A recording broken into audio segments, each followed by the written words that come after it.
Hello, good evening. Will the meeting of Planning and Zoning Commission for Wednesday, July 20th, 2022, please come to order. This evening's meeting will be a hybrid planning and zoning meeting hosted in person at the Nathaniel B. Green Community Center, 32 Church Street, Guilford, Connecticut, Monocatuck Room, second floor, as well as virtually by Zoom. During this meeting, our procedures will be as follows. 1, when you first enter the meeting, a Zoom meeting, you will be in a virtual waiting room until the meeting host admits you. 2, please be aware that your camera, if you have one, and your microphone will be muted by the meeting host when you enter the meeting. You can turn on your camera at any time so that you can be seen by others when and if you choose to. In order to run an efficient and orderly meeting in this virtual environment, unless stated otherwise by the meeting chairman during the meeting host will keep everyone other than the commission members muted. You will still be able to hear everything said by the commission members, even if you're muted, your camera is not on. There will be opportunity for public comment during public hearings, at which time public participants will be unmuted. 3, the secretary will read the call of the meeting as published according to Governor Lamont's executive order. 4, during the public hearing, the applicant will be invited to present the application, explain to the commission and others present what is being requested. The meeting host will share all related documents on the screen as needed. In addition, all applications and supporting materials for each application on the agenda are available through the public meeting calendar page of the town website, www.ci.guilford.ct.us, and also through a direct link on the planning and zoning page. 5, comments of town agencies will be read for each application if there are any. There will be clarifying questions from commissioners. 6, there will then be an opportunity for clarifying questions from the audience. Please raise your hand in the Zoom platform and wait to be called on and unmuted.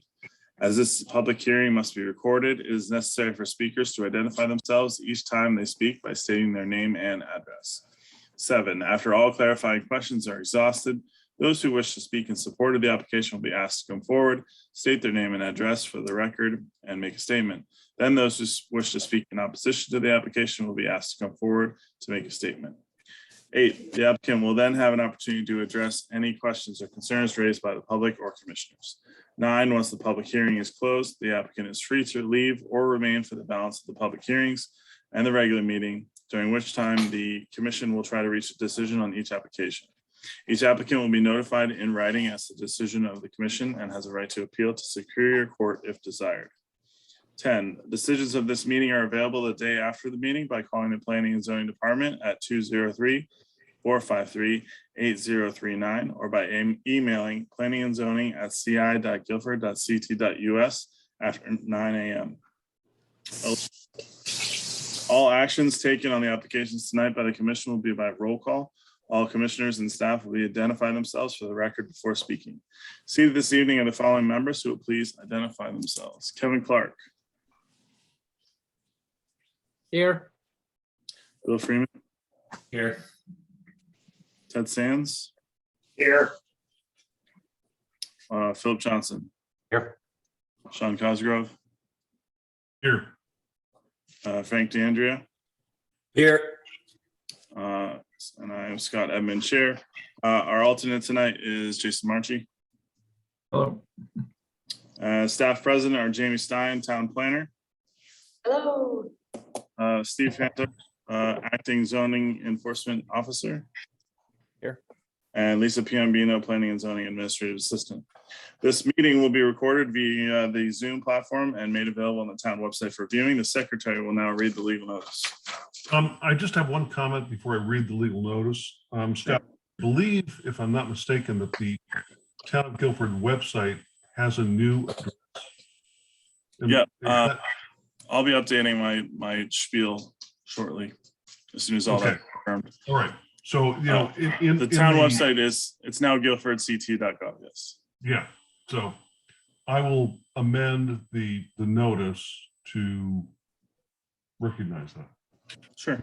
Hereby given that the Town of Guilford Planning and Zoning Commission will hold an in-person / public hearing on July 20th, 2022 at 7:30 p.m. at the Nathaniel B. Green Community Center, 32 Church Street, Guilford, Connecticut, Monocatuck Room, second floor, You may also join this meeting via Zoom using this link.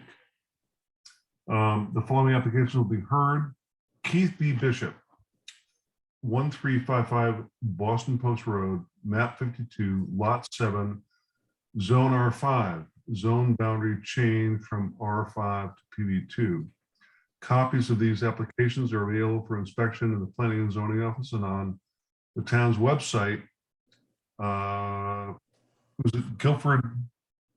guilfordct.gov. guilfordct.gov. At this meeting, persons may attend either in person or via web connection and shall be heard. All written correspondence shall be submitted to planning.zoning at, is that now changed too? I don't know the answer to that. No, it is not. Okay. Planning.zoning at ci.guilford.ct.us 24 hours prior to the meeting day. Documents are available at the Planning and Zoning Office, dial 203-453-8039 for assistance. Dated at Guilford, Connecticut, this 28th day, June 2022, Scott Edmund, Chairman. Thank you. I entertain a motion to start the public hearing. Make a motion to open Keith P. Bishop. For a second. Second. All in favor? Say aye. Aye. All opposed? Motion carries.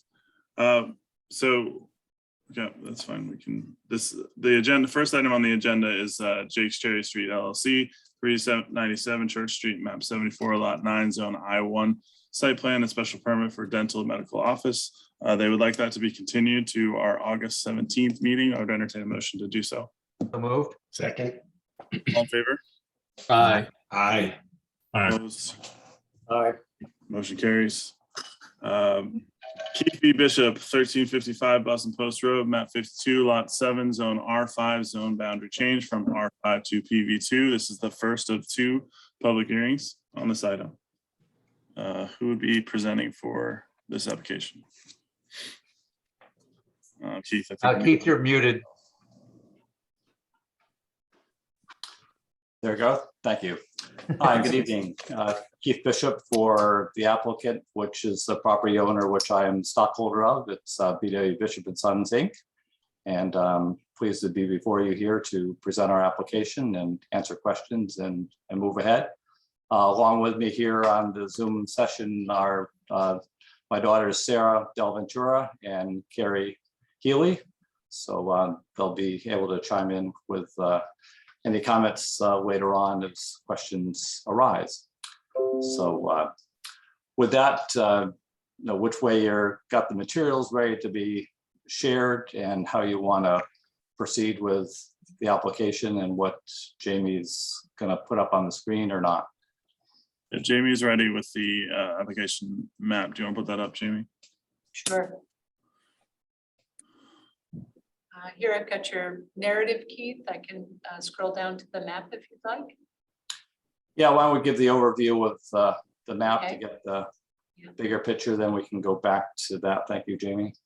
You're welcome. This might be a little bit tricky for me to get the full on the screen, but let's give it a shot.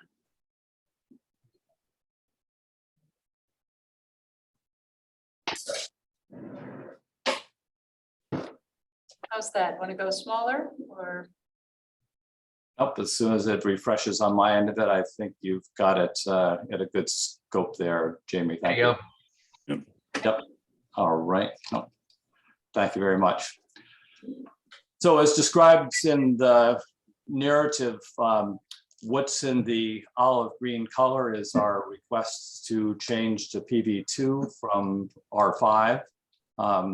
That encompasses 2 separate zoning parcels, 7 and 7A of map 52.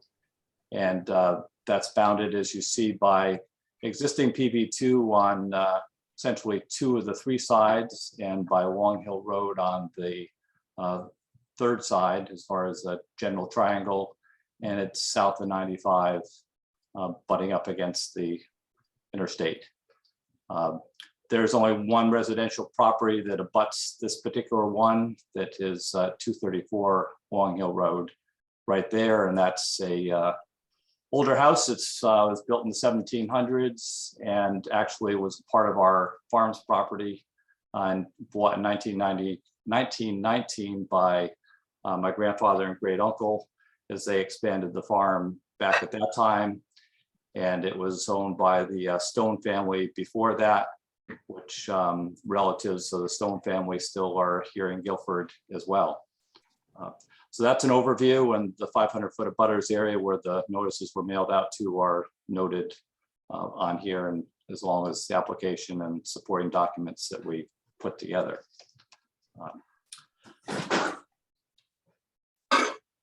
So our request here is to change what is not PV2 existing out of that those two parcels to go to PV2, so it can give us future planning opportunities that would then be consistent with our business mission statement that our family has adopted a couple of decades ago and still is very pertinent to where we are. And basically that is to preserve and enhance the value of our land for future and current generations and provide exceptional products and services to our customers that emphasize food, family, and recreation. And as times keep evolving, regulatory changes, space requirements go on, we're finding new challenges. And I am the 5th generation of the Bishop family to actually be on our properties that we own right now and to work and manage the business. And Sarah and Carrie are the 6th generation to be actively involved, and we foresee that to continue going. There are very few businesses across the nation that survive to 7 generations, let alone 3 or 4 in continuous operation. And we're laying the groundwork here to be able to continue our agricultural roots and the adaptations that continue to face agriculture, especially agriculture in a more suburban and urban area that we are in, compared to 1639, when 14 generations ago, John Bishop, relative of ours, came off the ship with Henry Whitfield and signed the Guilford Covenant and was one of Guilford's founding fathers. So that's our quick overview. We want to have planning options for this particular property that's contiguous. Future changes, obviously, will be coming back to site plan and all the other requirements. So, you know, the details of that are very unknown at our stage here, but, you know, we foresee in 5 to 10 years there being additional changes the next generation will want to be making, and how this property can assist us in being productive on the agricultural side of it, as well as meeting other technical requirements and things that go on for our space and business needs going ahead. So with that, I'll break for any questions, or that Jamie wishes to share other parts of the application on the screen. Sure. Thanks, Keith. I guess we'll jump to Kevin McGee's memo of the environmental planner. Let's see, Mr. Philip Johnson, would you like to read that memo into the record? Sure, hold on one second. Yep. July 20th, 2022, Guilford Planning and Zoning Commission from Kevin McGee, environmental planner. RE proposed zoning change. Can we get that up on the screen, please? Yes, 1 second. Thank you, Scott.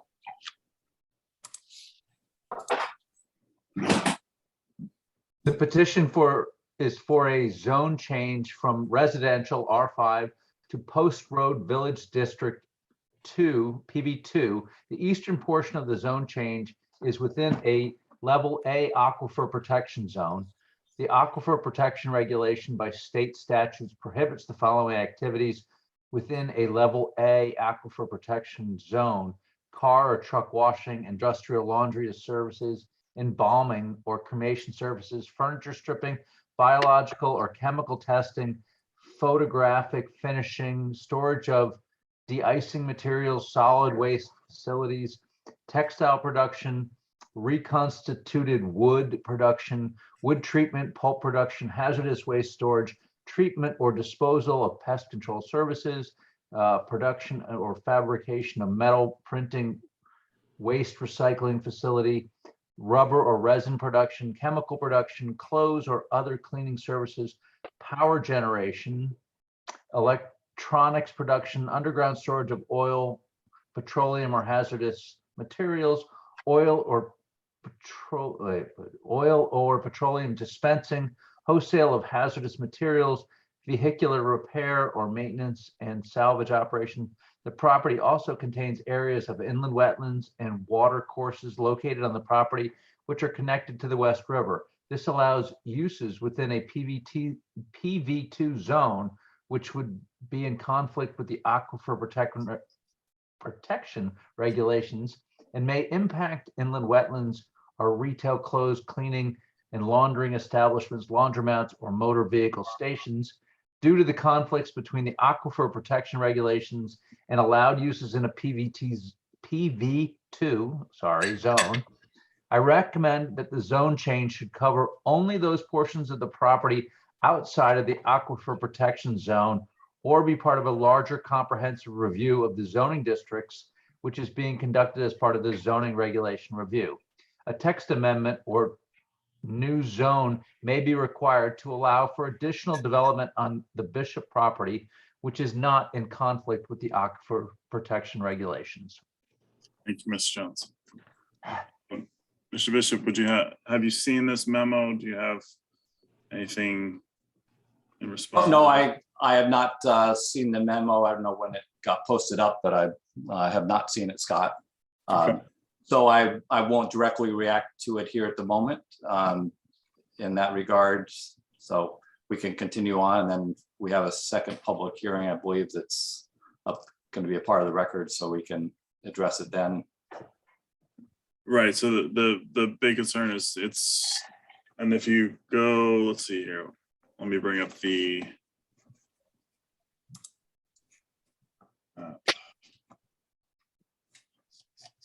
share screen. You have the application, Scott, or would you like me to? I do, I got it. So if you can see here, this is the area of the site that is considered part of the aquifer protection area. So this is the area here that's considered PV2 at the moment, which is not within the aquifer. And then this is the rest of it that is currently in R5. Yeah, so basically abuts the West River. That's Well, and it's pretty much the entire length of the Long Hill Road part of it. Right. Going back, there's no scale on here, but well, there is a scale actually there. Going back 400 feet from the road, basically. Scott and/or Jamie, are there any restrictions on development over what was formerly the landfill? I don't think there's restrictions. There's just complications when it comes to digging. I don't have expertise in it though. Yeah, and who would want to deal with that? I mean, Well, typically when developing land like that, you are going to look for some grants for brownfield mitigation to help defray some of the costs of properly handling that scenario. But again, I'm not an expert, so I don't want to speak too much. so just for the audience, just to be clear, this parcel, 52.95 acres, does include the former town dump. And is it true that it's this area that I'm marking right now with my I cursor? believe that's correct, Scott. Along That's It actually- generally the area. It actually might be a little south of that. So, the area right next to the parcel in the middle that's not part of So it. kind I of- think it's kind of more like this. It's further north. It's Yeah, up, it's more where up the that way, cursor is right now. right Okay. there. Up this direction here. And so I mean, you know, when I grew up here, that was an active landfill. Keith, how many acres did that involve that apparently the bishops either leased or gave to the town for the purpose of a landfill? Yeah, but prior generation, the third and fourth generations of our family then had an agreement with the town, and it was leased or rented for the period of time when the town used it as a landfill, and the town was entirely responsible for the operations of what was there. Yes, this is in the in the zone change request is the larger piece of what actually is combination both practical or ever desired to do on that piece is way down the road and would be fraught with many other considerations as well. Yeah, I'm sure there will be. And Keith, how many acres did that landfill occupy? That is in the neighborhood of 6 to 7 acres, Yeah. if you include the slopes back and Yeah. forth. Yeah, thank you. You got a question? Sure. Hi, Keith. Kevin Clark. I know you haven't read Kevin McGee's letter yet, so you're gonna pretty much be reserved on that. But if I'm reading this right, as long as the Bishop family isn't planning on starting a Bishop family laundromat or gas station, you're pretty much not going to be in conflict with Kevin's concerns. So. Within the aquifer protection zone. Right, would not be, right, exactly.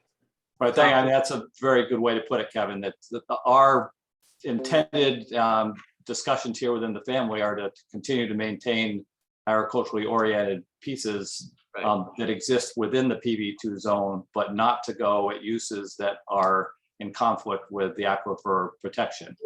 And we would be coming before the same body, whoever is a part of it, at some future date, years ahead, with specific plans that then, like other presentations within an aquifer protection zone, would have to be approved and go through that whole process. Okay. So can I ask a question, Scott? Yes, I was going to lead into your question, Philip, so go ahead. Thanks. Jamie, did you hopefully explain to Keith that in the new zoning code, we're going to be able to tie zone changes to actual applications as opposed to doing them independently? Thank you, Phil. I've asked that Steve Natick field questions regarding this application tonight, but this is a little bit different, so I'm happy to field it. We have discussed that in the new proposed zoning regulations, there is something called the Planned Development District, which was meant to allow the opportunity to bring forth both a zone change or a site plan and a zone change at the same time. Currently, our zoning regulations kind of force the hand of doing the zone change first, and then once that has been decided upon, moving forward with the site plan. And our current projected timeline for the zoning code change would be when? The end of the Yeah, year. thank you, Phil. I did actually just have some conversations with our consultant, Glenn Chalder. He and I, along with the first selectman, have come up with a tentative schedule. And in order to allow both a public information meeting and a 35-day notification period for a public hearing, I think that's going to stretch us out to March of next year. So that is my, I've extended the deadline a bit, Mr. Bishop, from the end of the year to March. Keith, and I would pose this to both Carrie and Sarah. I mean, it seems to me that, you know, this is 52.95 acres. And I think if I'm reading this right, the thinking is just to have the latitude to expand the footprint beyond the current PV2 borders to give you the latitude for, you know, expanding the facility that you have right now. Is that correct? And that's a generally fair statement, Sean. The reason for putting this forth now is both combination that those new things that you referred to, aren't in place yet, and not guaranteed either, as well as you probably recognize that I'm a pretty conservative guy overall, as well as agriculture. Survival here is an industry that then doesn't have flush dollars, and so spending dollars on developing multiple plans at the same time without knowing what the rules may be, without spending a lot of upfront effort. We're proposing this so that we then know that we've got a framework to work within that then takes that next step of a site plan and contingency along with the aquifer protection, et cetera, that then we could have consultants that we would hire to work within that framework with us. So that's part of our thinking as well.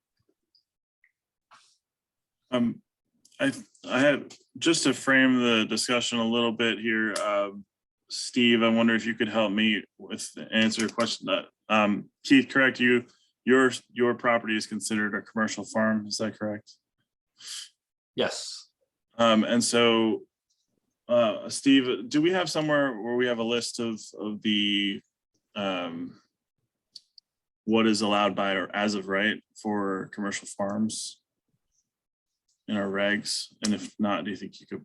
My guess is they're probably an existing non-conforming use as a commercial operation in an R5. Well, no, it's a farm is considered it's permitted as of right in an R5. Actually, it's permitted as of right in every single zone in our town. Right.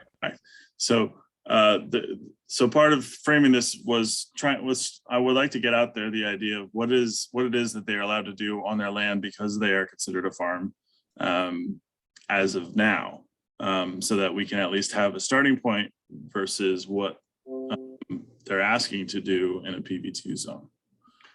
Is there what could be allowed by right? Correct. So yeah, if we can get an idea of what's currently allowed by right, then we have a good place to start from. And I don't know if there's a quick way to summarize that, Steve. I can walk through quickly.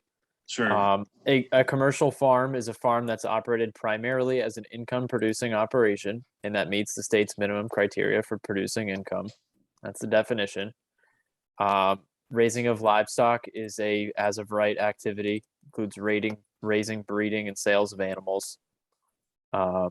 In terms of permitted accessory uses, we have things like farm buildings, accommodations for seasonal employees, barns and enclosures, farm stands and farm sales buildings, sawmills, normal excavation and filling of silage and manure, and farmers markets. I'm not entirely familiar with some of the approvals that have gone through with Bishop specifically, but I believe the town of Guilford has also included things like winery and brewery. If I'm wrong, please correct me. That's correct, although those are in the PV2 zone currently, so it's not really relevant to the R5 portion of the lot. So Gotcha. I appreciate that. So part of your application, Keith, is part of the reason why you're looking for this change is because you wanted to move some of your operations out of the current main building into perhaps a different facility. And I wonder if you could speak to how that part seems to be permissible to me under the current definition of commercial farm. I don't know if you have any comment for that. I mean, the quick part of it is we've got 8 acres that are commercial now. So everything that's, you're seeing in the public is interacting with, other than being in the orchard for picking, is taking place on a commercial zone. So we haven't needed to come before the commission for those things that already are all permissible in the PV2 zone. But if we were so that's why we have had obviously approvals. We've expanded into site plan approvals a year and a half ago, 2 years ago. for the field that is part of the commercial zone for expanding the wine tasting area and entertainment that's allowed that we're doing. But if we move any of those uses over on the other hillside and make changes, then those would be have to tie directly with an agricultural intent. And if it is having the public to be on that site for wine tasting and having a venue that's similar to the Little Red Barn on that site, that would be to a higher level, and whether it's special permit or otherwise in potential new regulations. Those are some of the changes that I would see we'd be discussing. As well as processing of agricultural products, including wine and the cider that we're doing. They are an integral part of our operation. They are part of what we're looking at, what their space requirements are, how we take and handle those, how big can we have those be, how much crop that we need to have in order to supply making cider, making wine out of what we're growing. And does that need a new facility? And what does that look like of where we can locate that with the pertinent requirements for building the agricultural processing. Solar is an option to continue to expand, and whether it's rooftop or otherwise, to not take prime farmland as well. The solar that we put in across the street from the farm market is deemed accessory to the farm here.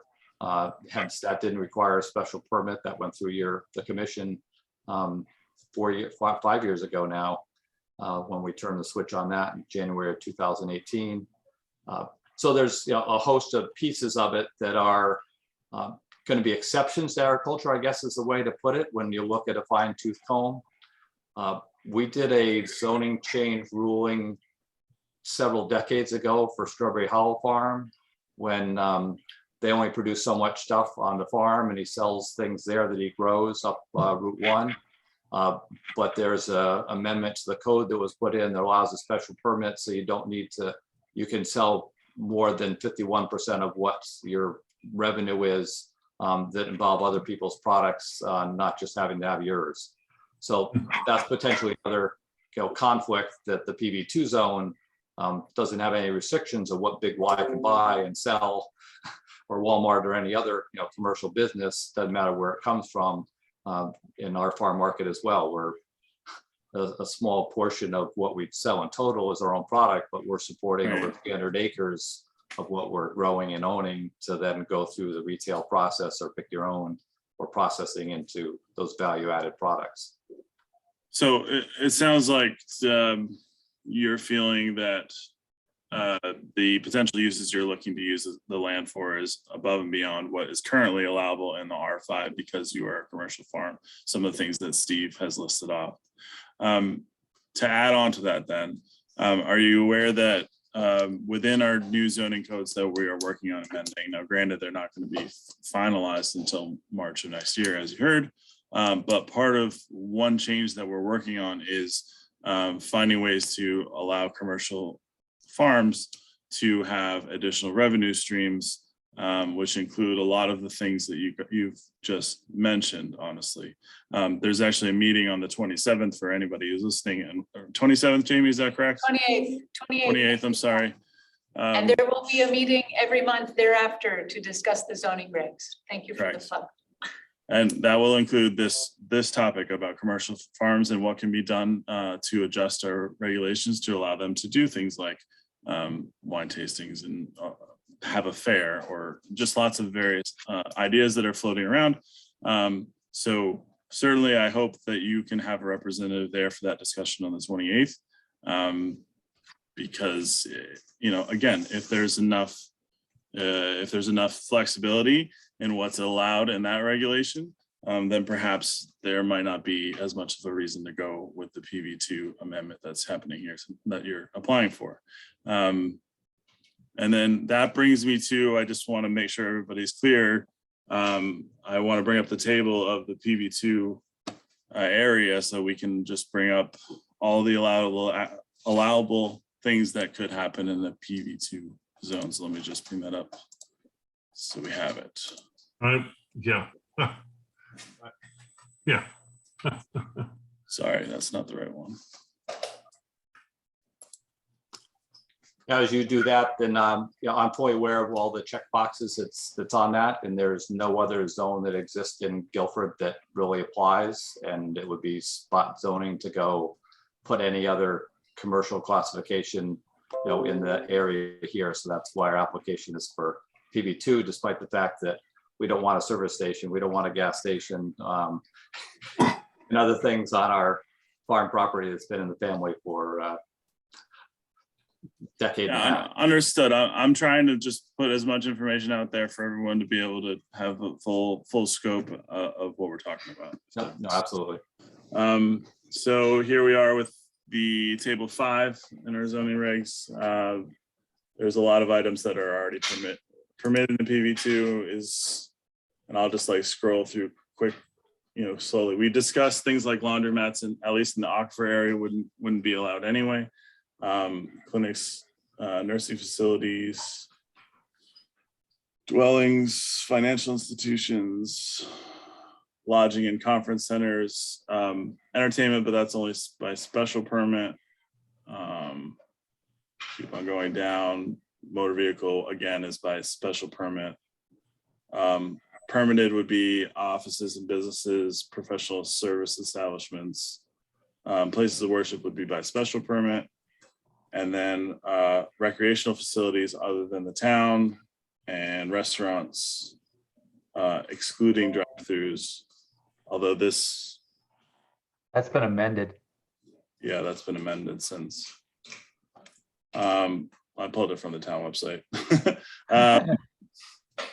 Wind energy facilities would be by special permit, then retail stores, private schools, veterinary facilities, garden supply stores, museums by special permit, and funeral homes. Although, again, the aquifer would not allow the funeral home activities. So I understand your position of this gives you that fits the best for this scenario. But we've had items like this come before us in the past, and it's something that and I don't want to speak for all the other commissioners, and I'll let you all go through and say your piece, but this is a lot of possible things that could happen on this site. And it's something that we've kind of shied away from in the past as well. So any commissioners that want to ask some questions or anything, Mr. Johnson? So again, I think all of us have lots of confidence that you all have the best of intentions, but our problem is we're kind of opening Pandora's box by saying, if we approve this, all of these things are permissible. Whether or not you do it or not, it's allowed by right. And so in my mind, if there's some development that you want to do, assuming it's not directly on the table right now, if you can wait till March where it can be paired with the site plan change, I think that would probably be a lot more palatable, but that's my take. Scott, I'm going to ask a question here. I think it's a question. So when I was listening to you guys saying that pretty much anything that's going on the property now can go on pretty much to any scale on anywhere on that property now, is that correct? So the list of things that Steve listed off, right? Farm, right? Yeah. So hypothetically, if we wanted a bigger wine tasting and beer facility and building, why would that not be allowed? That would only be allowed in the PV2 part of their facilities, right, Steve? Yeah, may I just share the zoning map real quick? Sure. So let me know if you can see my screen here. Yes. So the PV zones are the ones that are in blue here, PV2.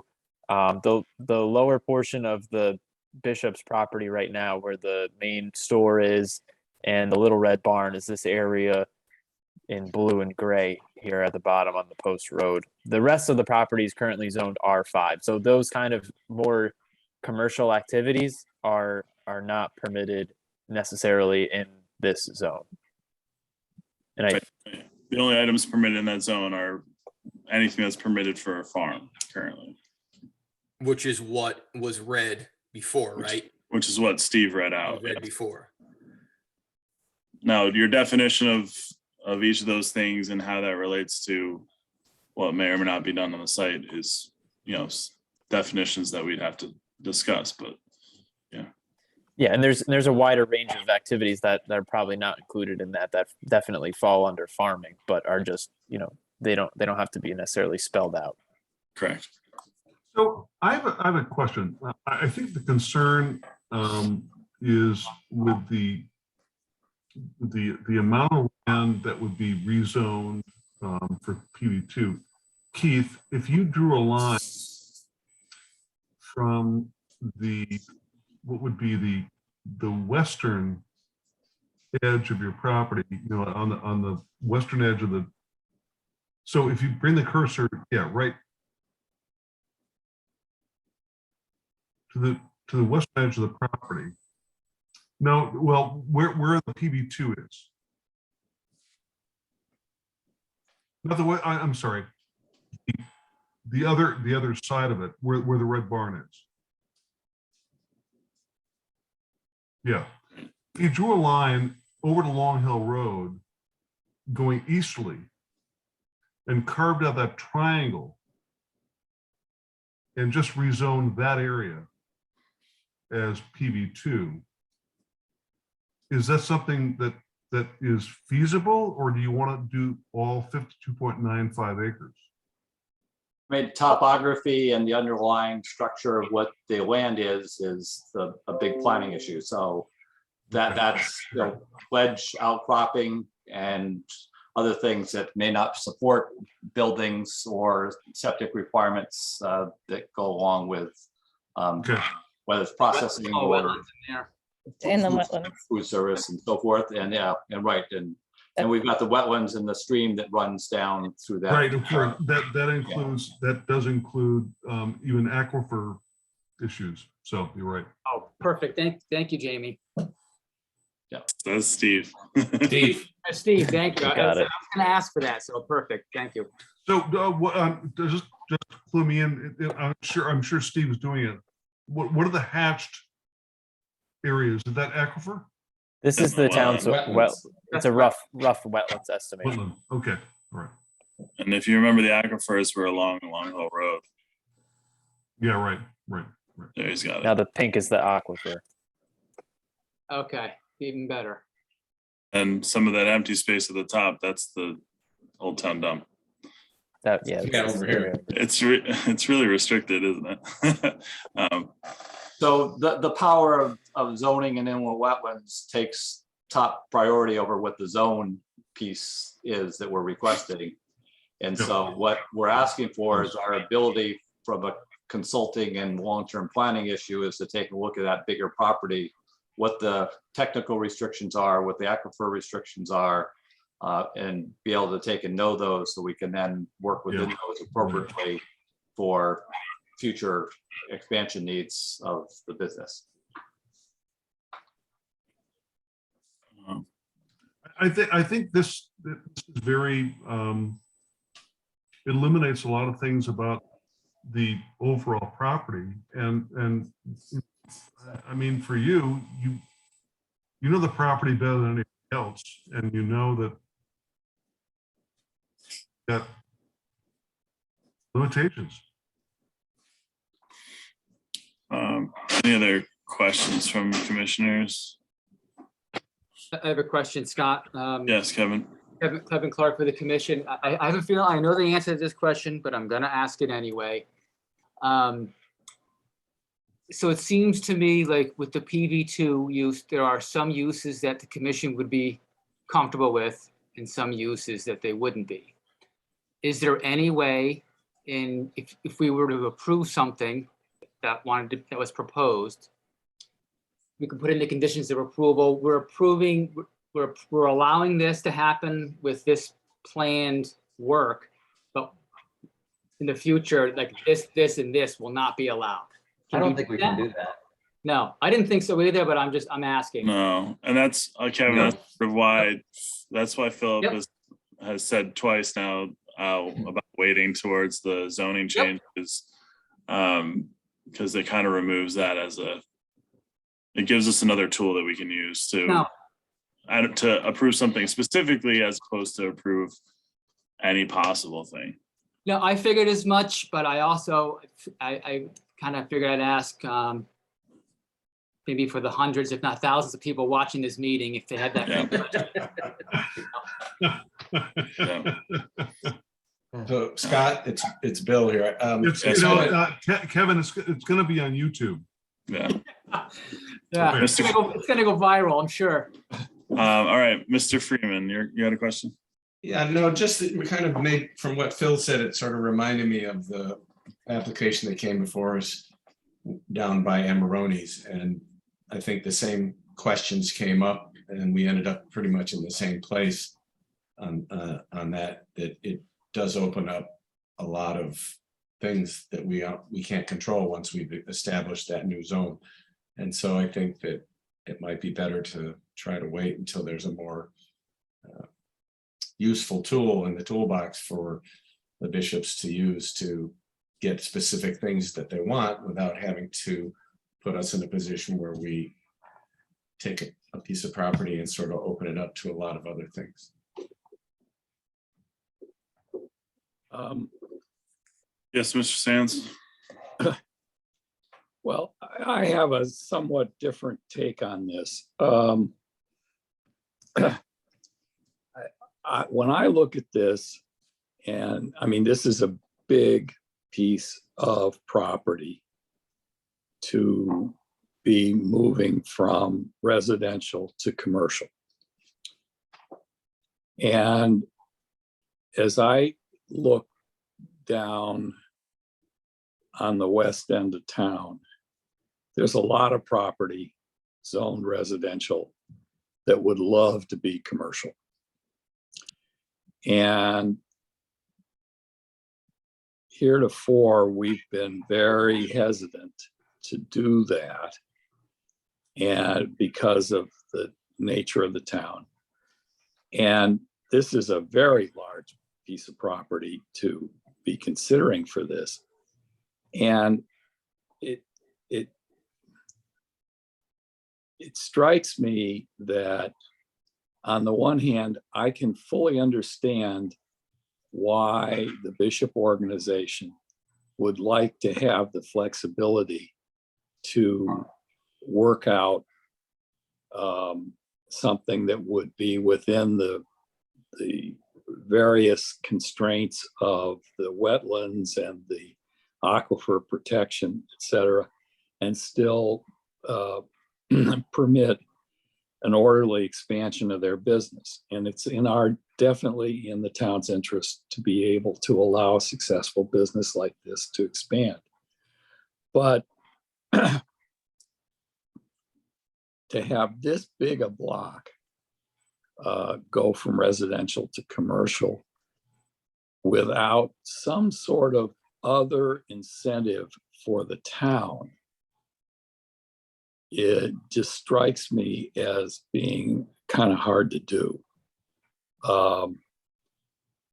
If there was some trade-off, the bishops are asking for flexibility in the future, and that's a fair thing to ask for. But it seems to me that in return for that it would be reasonable to consider that they would be willing to offer something to the town that would be a recompense, and maybe a donation of other property that could be used for a park or for some other public use,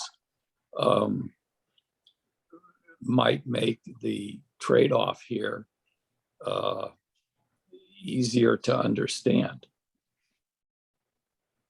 Yeah, I guess I'm personally, I'm of the opinion I really don't want to get into a situation where we're trying to barter.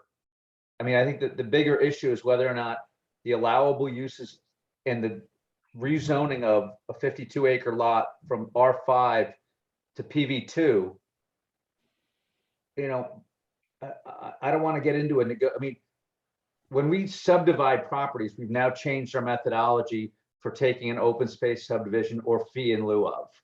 Well, we're not looking for a subdivision on this. They just want a straight change. So I don't believe that we're in a position to even ask for any type of compensation or land or anything of that nature.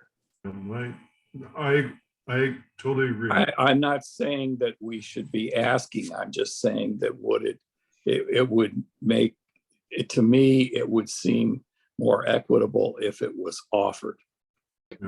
Well, No.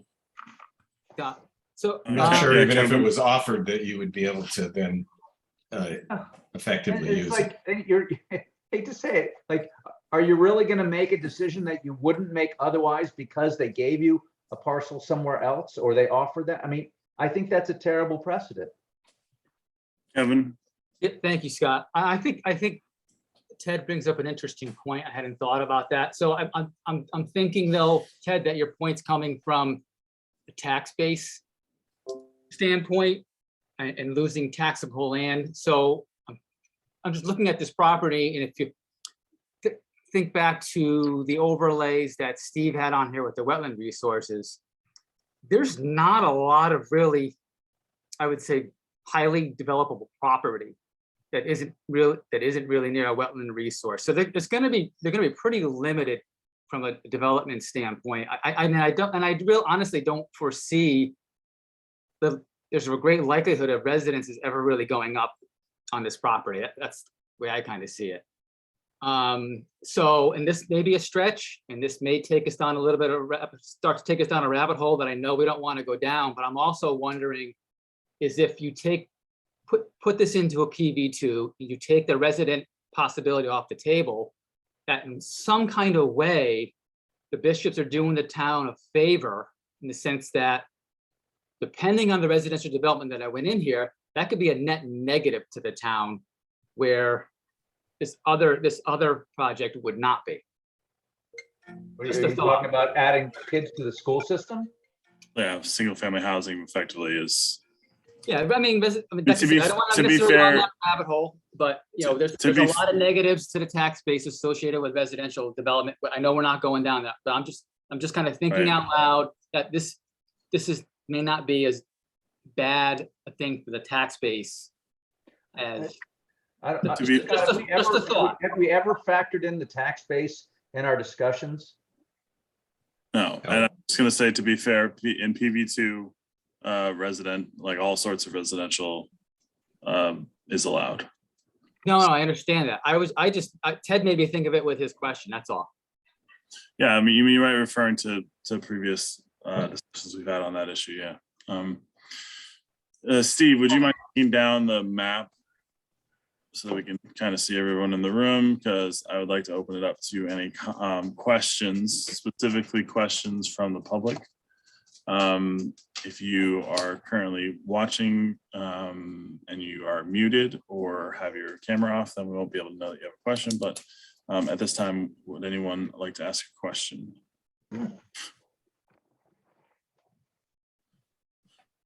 I'm not seeing anyone, so we'll move on to if anyone would like to speak in support of this application. Now, we have received, I don't know, Jamie, do we have a count?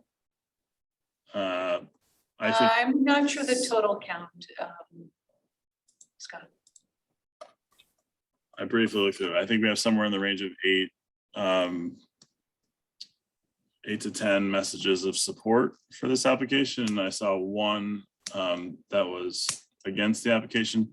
I would like to ask anybody that's currently watching, if you have submitted a letter in support, if you wanted to jump on and state your case as opposed to us reading the letter, please do that now. Christine, jump in, bud. Not seeing. I was just looking for my notes on what was sent. So give me a second and I'll We can- gladly We come can in. I'm probably Chris pull it Zane up on the from, screen for you if you want. Thank you. I'd have to wade through to find it, honestly. Oh, there it is. Actually, right here. Hold on. I can put it up for you if that's helpful. And oh, there it is from the planning and zoning. Great. You don't necessarily have to read it in. If you want to just summarize your points, you can do that too. So basically, I'm Chris. and I'm tell Chris. us your name and address. Yes. Absolutely. I'm Chris Zane from 321 Boston Street. I've been a 40-year business person on the shoreline and a 26-year resident of Guilford. I've known the Bishops for all of that time, and I've worked with them both as a customer as well as an advisor and on projects for the community, fundraising and doing things for underprivileged folks during the holidays. So, I have a pretty strong relationship with them. When I look at the property and the fact that it's abutted to Long Hill Road and Route 1 and 95, yeah, it's a large piece of property, but it's restricted to not interfering with the community at large. Any development that's done there, obviously the restrictions of wetlands and from the aquifer restrictions brings it down with the dump as well, where they, obviously you're not going to be able to use the dump part of the property to develop as well for any kind of structure. It makes the parcel much smaller, and it gives them a clear path to what they can talk to consultants and determine future uses of, without necessarily having to, like they said, figure out what the potential uses would be with all the restrictions that potentially could come from a less specific zoning change in the future versus what a PV2 looks like right now. And you look at the culture of the Bishop family and the 6th and 7th generations that have, managed that land and been respectful to the community. I think the liability is low for the town. With, again, you don't like to talk about tax revenue, but when anything that's done there increases the tax base without any real draw on the resources from the town. So I think if there's going to be an opportunity to make a change and it's not going to interfere with the community and neighbors and Guilford as a culture, the cultural attitude of the town, I think it's not a big swing to let them have this change so that they can then determine what's best for them to grow their business as the landscape changes going into the future. Thank you. Stop sharing. I'm just gonna count real quick. So 1, 2,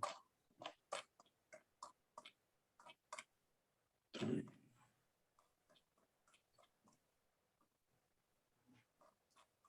So, yeah, so there's besides Mr. Zane's, there was I think we've seen 7 other letters in support of this application. It's been forwarded to all commissioners and they've had the ability to read through them all. You guys, if you want to help me, I could, but I don't think we want to spend everyone's time trying to read through every single letter.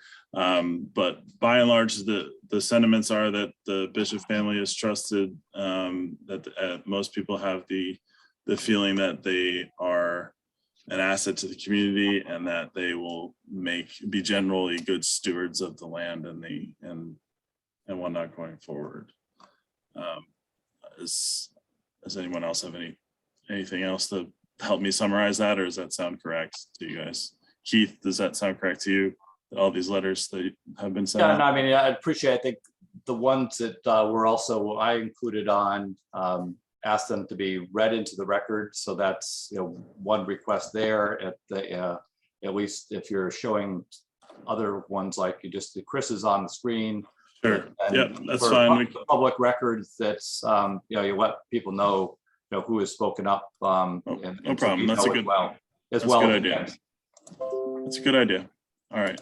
So this is a letter from Paul Rogan at 181 Dunk Rock Road in support of the family of this application.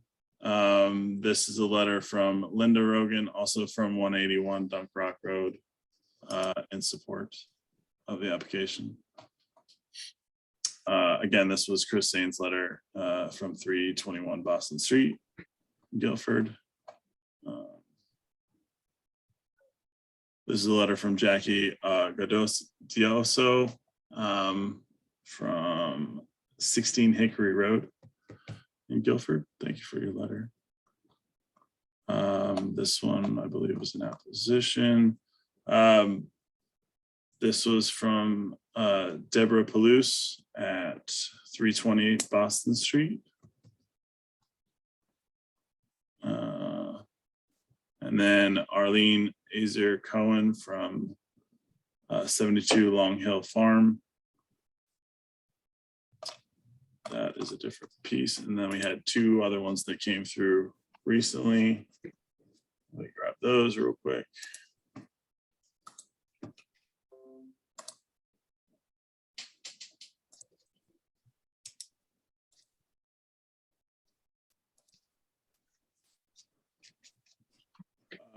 This is a letter of support from William Hoon at 465 Clapboard Hill Road from Bo and Zane Hoon. And then this is a very handwritten, which is amazing, letter from George. It's Gary McElhaney. You can't Gary miss it. McElhaney, 411 Norton Town Road. So again, all those letters, that's a strong showing of support for the application. Anyone else that's on the call tonight that would like to speak in support? All right, so then I'll open it up to the public for anyone who would like to speak in opposition of this application.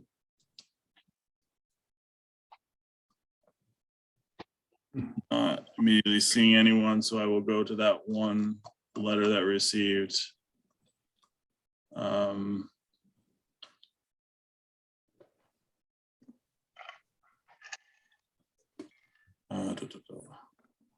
Screen share. So this was a letter from Margaret Azarian, 85 Long Hill Road, Guilford, Connecticut, in opposition to this application. And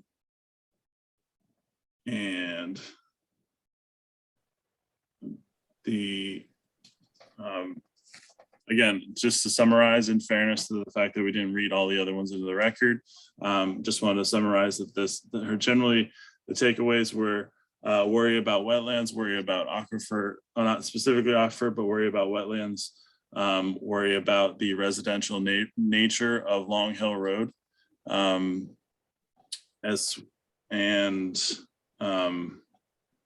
Traffic. Traffic that could be created along Long Hill Road. There was some concern about that bridge that's right there on Long Hill Road, and whether traffic of potential of trucks for more industrial purposes would be a problem. And then just a general worry about the scenic nature of that area, and whether this application would allow that to no longer be the case. Again, anyone else who's on the call that has anything to say? Okay, Keith, any as you know, this is an application that requires a public hearing. And so do you have anything in closing that you'd like to say based off of what we've gone through tonight? Oh, you're muted, sir. Sorry. Thank you, Scott. Yeah. The other supporting materials that were put with the packet include some reflections on Guilford's plan of conservation development and how we feel what we would be proposing and doing that would be under the jurisdiction of future approvals by this body and or other regulations do fit. You're speaking of your narrative within the application, is that correct? Right, and then reference to the plan of conservation development and direct statements that are in that then support agriculture itself and what we're doing, the way in which this particular area and support of our business then enhances the other land that we do own here in Guilford and that is held in agricultural uses. In one sense, we're farming fence row to fence row on our properties where crops are able to be grown, that we are growing them, and the places where we aren't growing them, then it's poor soils and aren't suitable for using agriculturally wise.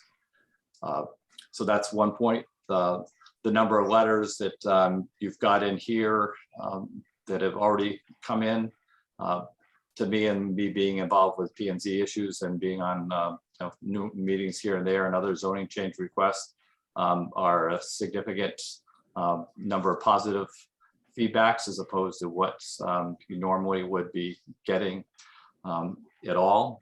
And the fact that at this point there's only one negative to it, I think that is another sign of our family's integrity and what we believe in and will be doing going forward. So in closing at this point, barring any other questions, I feel that the change here then gives us a better groundwork for being more planning conscious with what opportunities that we can do with consultants as opposed to needing to come in and spend very big dollars to then put together a package that is both a zoning change and site plan change all at one point in time. And there are very little dollars per acre that are generated by agricultural crops compared to the consulting rate fees that we'd be engaging and what other people that come before the commission require. So we're trying to be very prudent with what we have at our ability to do that way in this process. And again, trust is something that we hope we have far-reaching here in the community, and that the restrictions that are on certain portions of the property existing, coupled with existing regulations and overlay zones of aquifer, for example, those would all be taken into account regardless of what overlay zone and things come next in planning and zoning rewrite approval 6 to 8 months out from now. So, Thank you. Sarah, Carrie, want to take and add anything to it? Absolutely. I think it was just stated. I mean, the biggest thing is that we are very well aware and have spoken with Jamie and Steve in regards to the zoning changes that are hopefully down in the pipeline, both on the agricultural side specifically, and we are aware and plan on participating in the meeting on July 28th and future ones. But I mean, the biggest component is obviously for future growth of the company and what we can do. We don't want to, as we all know, and this is getting, bumped again, and we've got a second hearing that will come and take place, but it takes time for these things to anything to happen. And we just don't want to lose that momentum and the time and researching the different opportunities that we may have with that land, staying again within the mission and vision of the company. My sister and I Carrie and I, she's on the call as well. And we have, every best interest in what we continue to do as a business and carrying on what the future previous generations have, brought to this community. So that's our vision, and we want to stay in business, and we want to see future generations down the road be able to continue what, we're doing now, and hopefully what we're doing in the near future. So my biggest point of this is that, we just we're putting in the application now specifically for the fact that we don't want to lose any time in the planning process. And if it's, March now for the next piece, that backs us up in spending any money on working with consultants until anything is actually done and what we what we want to plan for, hopefully. Thank you. Just quick question, Keith and or Sarah, was there any consideration given to having a smaller portion of this property carved off as a PV2 as opposed to the entire chunk? I mean, I don't know if I mean, we've looked at it and obviously we're extremely well aware of the inland wetlands and the restrictions that are done, and just it seems to make sense for what part of the land is possibly usable within those restrictions between 95 Route 1 and Long Hill Road. It seems to complement the surrounding properties. So I don't know if Dad wants to add, Keith wants to add anything more into that, but obviously there are those restrictions anyway. So anything we do on the land is. So if there's the restrictions that are in place, couldn't you say, because we can't do anything with those anyway, just leave them as R5? So I guess as far as trying to define that would require, much further studies in terms of land capabilities, where you could put what type of additional support facilities to replace the winery, move the winery, for example, from where we are now to the other location. Then if we're only to do a portion of it, then we're talking about spot zoning as opposed to having it to be consistent. And you'd end up having setbacks off of one zone to the other that then are also potentially troublesome as well. So it turns into a hairy. Asked and answered, as the attorneys would say. Thank you, Phil. And any parent, Phil, too. Great. I think unless there's anything else, I'd entertain a motion to continue. Make a motion to continue.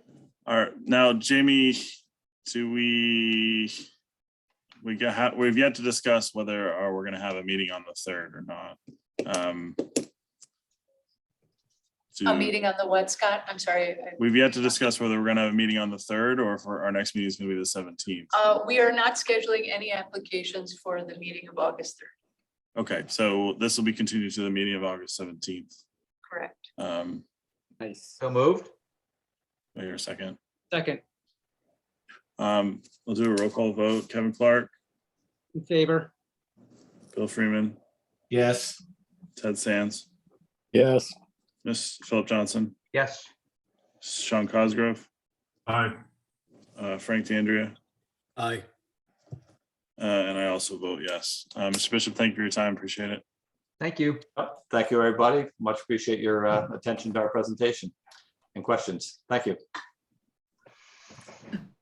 All right, that concludes our public hearing. We'll move on to the regular meeting.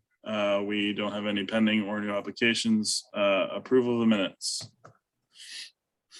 Ask Attorney Cosgrove. Cosgrove?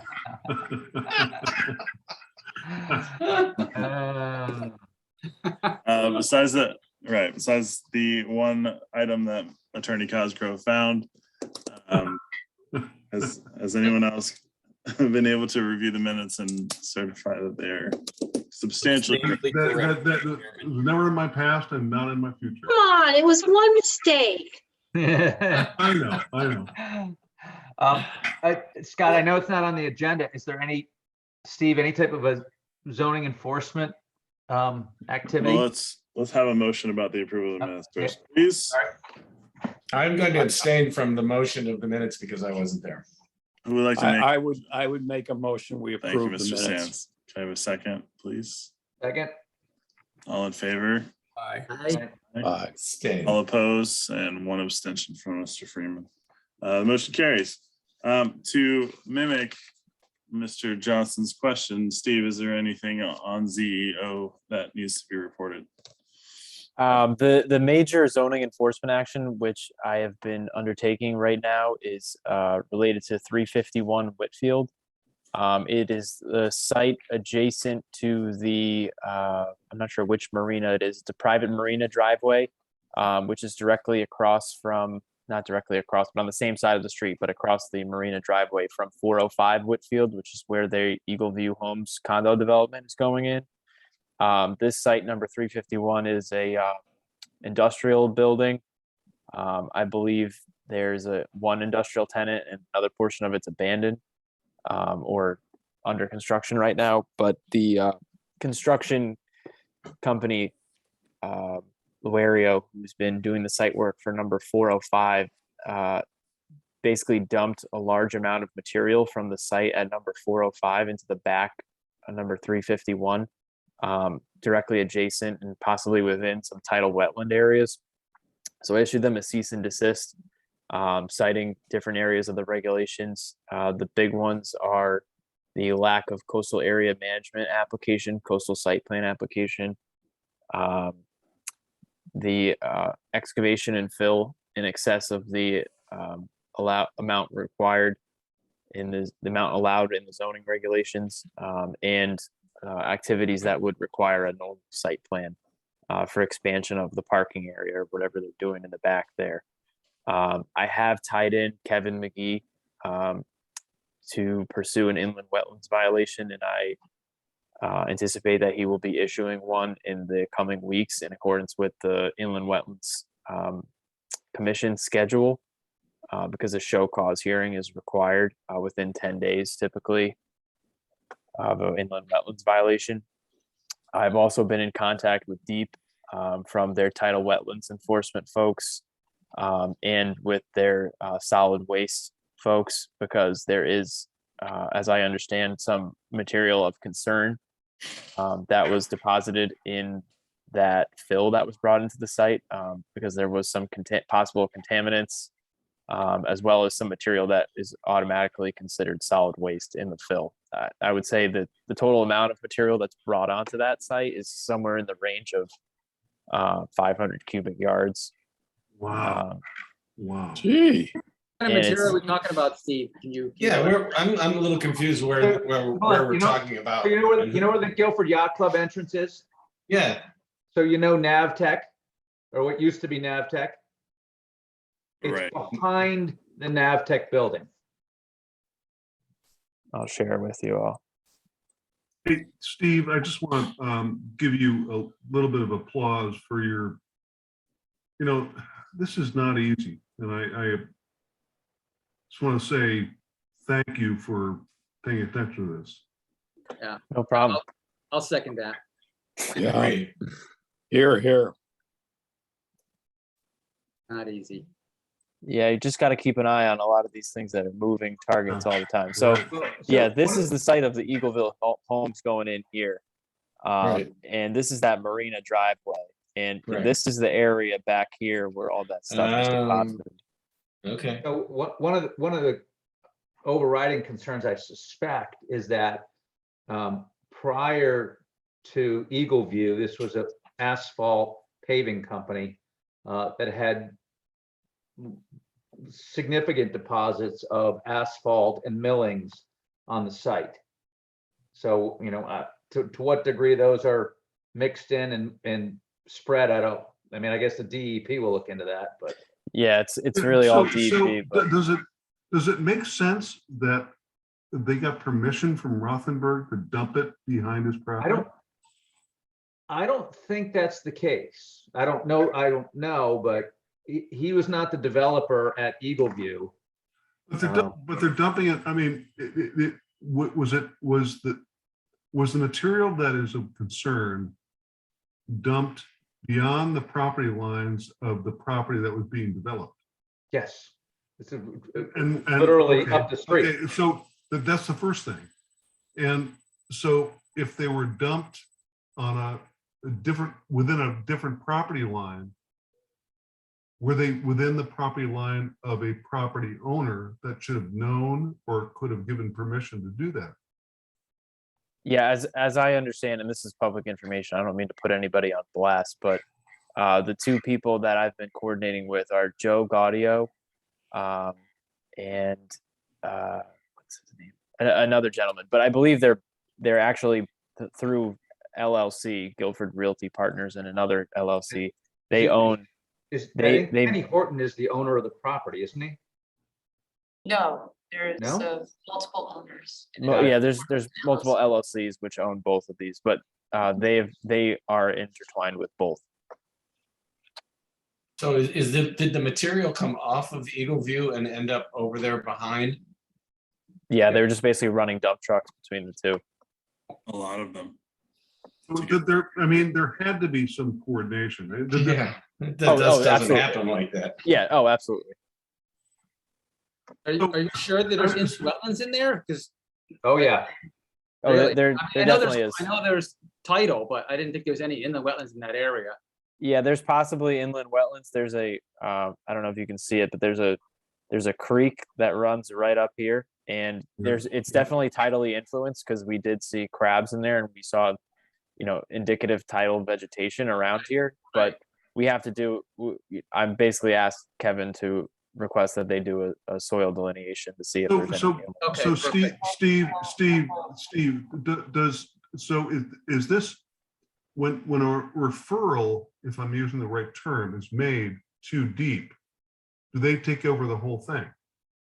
No, we have separate jurisdictions dependent on our own regulations. So the portion of this that we would be concerned with is the amount of fill deposited, the expansion of the site without a site plan modification, and the coastal area management portion of it. That's our regulated areas. So have all the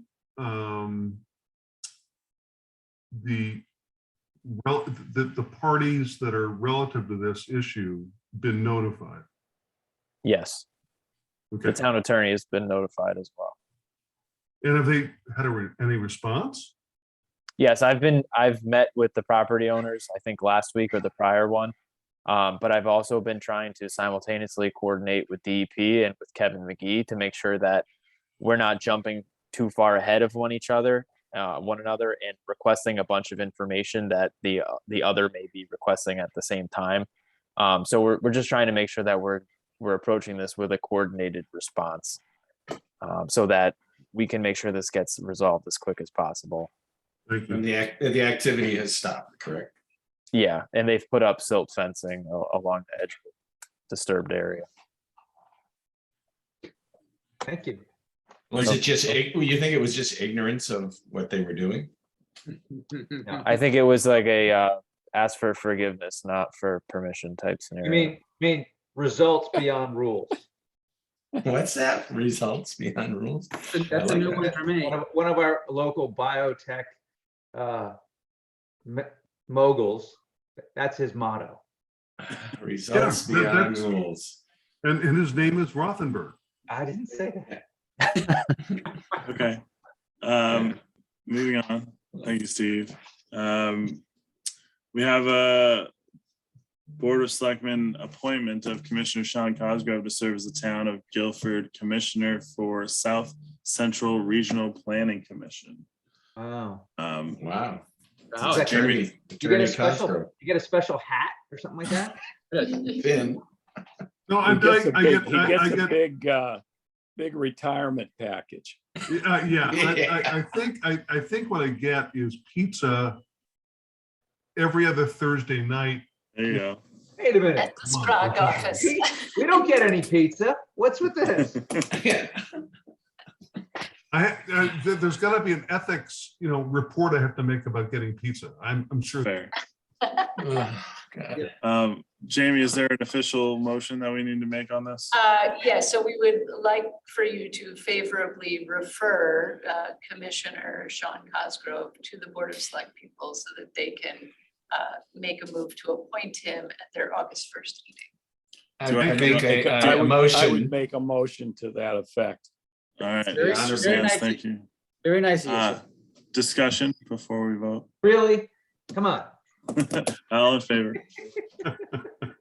It's just not me. I'm glad it's not me. No, I'm just kidding. Motion carries unanimously. Sean, you didn't vote for yourself. I didn't see it. Nope, I recuse. Okay. And then we have a request for an extension to file the 7-lot subdivision map from Martha Basilio for a property located on 464 Tanner Marsh Road, map 81, lot 4. The application was originally approved on May 4th, 2022. They just need more time, Jamie, is that correct? Yes, that is correct. Do I hear a motion on that one? I make a motion that we extend the time for their approval. Second. Is there a second? Discussion? I don't think there's anything to discuss. All in favor? Looks unanimous to me. Jamie, anything else that we need to go I over? do. Thank you, Scott. I have 3 additional items. The the first selectman and the town attorney have asked that we add or vote to add to the agenda this evening Connecticut General Statutes 8-24 referral. And that is in reference to the open space that is to be deeded to the town by the Hubbard Road re-subdivision development. So the language that I can read that the attorney provided for me would be, the item would be to vote on an 8-24 referral from the Board of Selectmen for the town to accept the open space proposed to be conveyed to the town by Hubbard Road LLC and its 2-lot subdivision of property located on Hubbard Road, as shown on the re-subdivision plan approved by the Planning and Zoning Commission at its meeting on June 1st, 2022. So I think the process here is that you have to vote to add it to the agenda, and then, vote to either favorably refer it or not. Before I do that, is this, Sure. so they're referring something to us that we have already done. I know. So Chuck wrote me a note and he said, I think this was implicit in the commission's approval of the re-subdivision that showed this open space being donated to the town. And that therefore the commission has already recommended that the town accept the open space, but it's always better to be sure. So here's the mandatory referral to meet Connecticut General Statute 8-24, which requires that the acquisition of I land. make a motion that we add it to the agenda. Second. There's a second. All in favor? Aye. And then do I hear a motion based To off? approve. I make a motion to approve. Second. All in favor? Aye. Aye. Thank you. Jamie, item number 2. Item number 2, out of respect to Miss Karen Helburn, the owner and founder of Just Hatched LLC, she wrote the commission a letter notifying us that in coordination with the Chamber of Commerce and the Guilford sidewalk sale event, she will be erecting on their property a 20-foot by 30-foot tent in the parking lot August 4th through August 7th. Feels like this is the first time she's asked. Yep, we've never seen that one. I don't think she's ever asked before. She said, oh, she's just done it? Yeah. I she think does it every wait, year. hold on a second. I think she always notifies us. No, I think she's been pretty good about it, but I mean, I don't remember that in COVID, but I think before that, I remember her. I don't remember it being Here's quite the that big, letter. but there's always a little tent there. Yeah, she's asked. Usually that with the Walmart trailer. Yeah, That's I remember right. the Thank you. Walmart stuff. let's remember, we don't have a Walmart Institutional trailer memory. anymore. Oh my God. Do I hear a motion to approve, please? So moved. Do I hear a second? Second. Second. Thank you, Sean. You got it under the wire. All in favor? Aye. Jamie, number 3. Yes, number 3, I'm not asking you to make a motion here. I just want to share with you some thoughts that I have been working on. Hopefully you can see this with the first selectman, as well as I've talked to Scott about this, and Glenn Chalder, who is our consultant for the zoning regulations rewrite. The idea here, and now I'm alluding to the schedule that I mentioned for the potential adoption of the draft zoning regulations by March.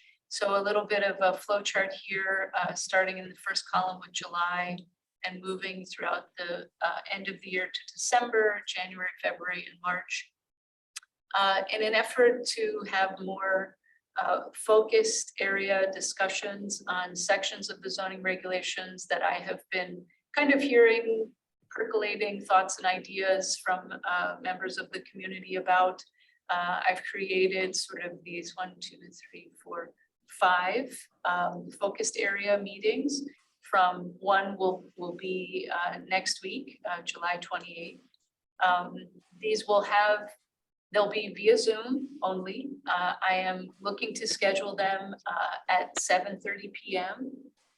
It sort of looks like the third or fourth Thursday of the month is looking good. I haven't sealed any definitive dates other than July 28th.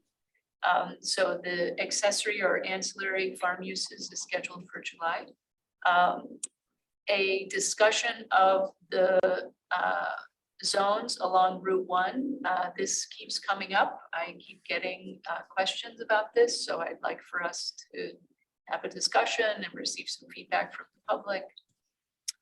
The session in September would be specific to housing. This would be a collaborative effort with the SCROG and their Affordable Housing Working Group.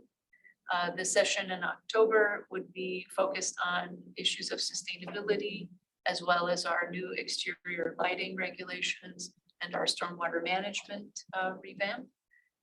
November, I'd like to ask that the power users, quote unquote, power users of the zoning code that were engaged probably about 2 years ago now by the former planning and zoning department in Glen, give us their take on what we have incorporated.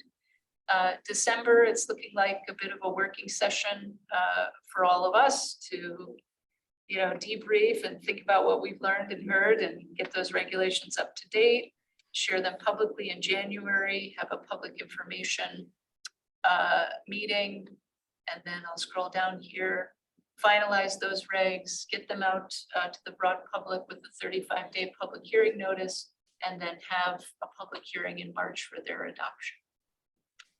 Jamie, I'm starting to miss George.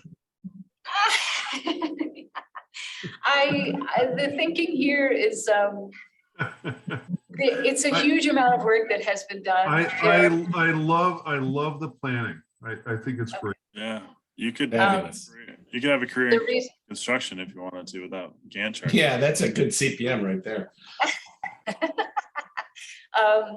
I think, I would like to sometime at the end of the first week of August, blast this out to all of our distribution lists, all of our contacts, Facebook, social media, the first selectman's office. I mean, nobody's going to be able to come back and say, you didn't tell us about this. With Jamie, are you going to have dates attached to these 5? I am going to try to work some dates, and I don't expect y'all to attend all of them. I know this is a big ask to have these additional meetings in addition to your commitments already. I'm hoping that we'll have these focused discussions, but also room for just broader discussion. For example, I know that a large part of the agricultural community is working to plan the fair, the Guilford Fair on July 28th in the evening. So they will not be able to make that meeting. And the idea that nobody's going to be able to make every meeting, or however you want to think about that, is why I'm offering so many, as an opportunity to drop in. I will be creating a new page of the website, which will be devoted specifically to this. Each sort of meeting will have I'll snip out, if you want to think about it digitally, I'll sort of grab out the relevant section of the code. The idea here is that the general public won't have to weed through 300 pages. They'll just see if they're interested in that area, that specific section. So that's the plan.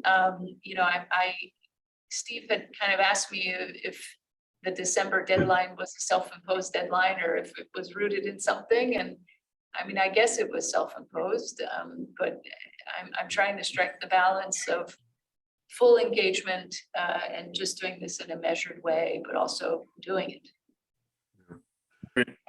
I'm not sure if I missed it, but the July 28th meeting, I ask you to send a reminder to the interested parties because I wasn't aware of that meeting.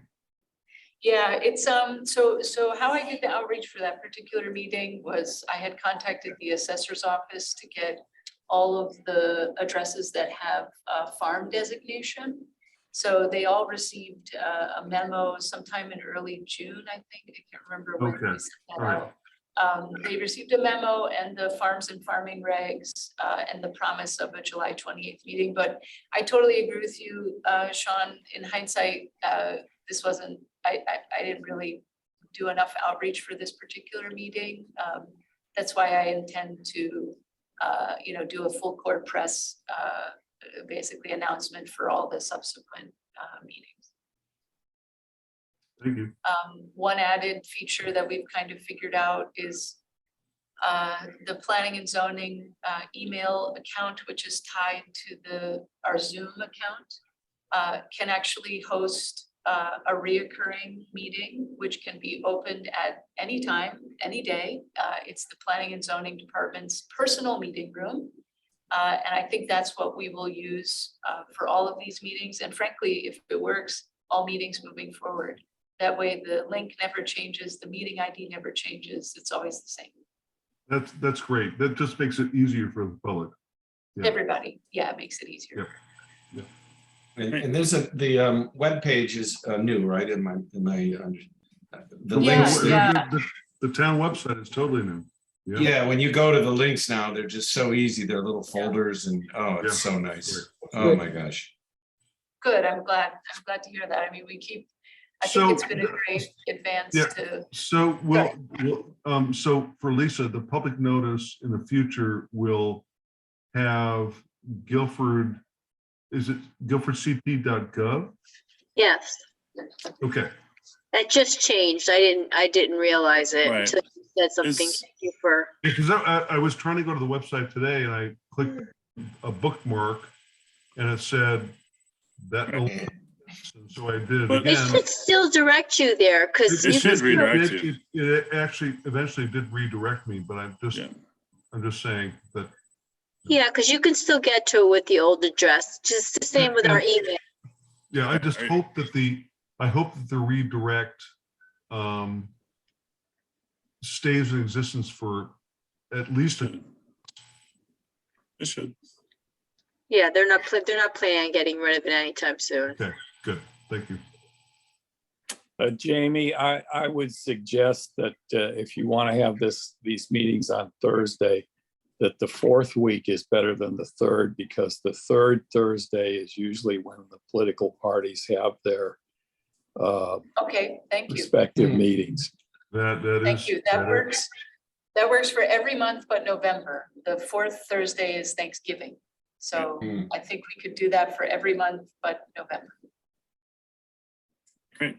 I hear that Phil is gonna serve Thanksgiving dinner for everybody. There you go. And so Jamie, And now he's gonna do it on the green. yeah. With a big old deep fried turkey. That's right. So Jamie- And he's gonna have a tent. In the just hatched parking lot. Yeah, right. So Jamie reminded me that traditionally we only have one meeting in August, and seems like we're not. Yeah, Lisa months ago brought this to my attention just in terms of planning. I do remember as a commissioner having at one point, I think the whole month of August off. Frank, do you remember this? Yes, we did it 2 years ago, nothing in August. Okay. So we're reducing to one meeting in August. And that, not only are we adhering to past precedent there, but also the 397 Church Street, there was communication between the applicant and the abutting property owner, and they weren't going to be able to have a meeting to discuss some of this suggested tweaks to the application until I think the second week of August. So they asked for that extension, and I just sort of popped on the opportunity there to not hold an August 3rd. Great. I also will be on vacation, so that works for me. Okay, seeing nothing else, I'd entertain a motion to adjourn. So moved. Second. All in favor? Aye. Thank you, everyone. We did Thank you. too bad. Thank though. Yeah. Hey, Scott. Yeah. 9 job. Look at us. We finished before 11 o'clock.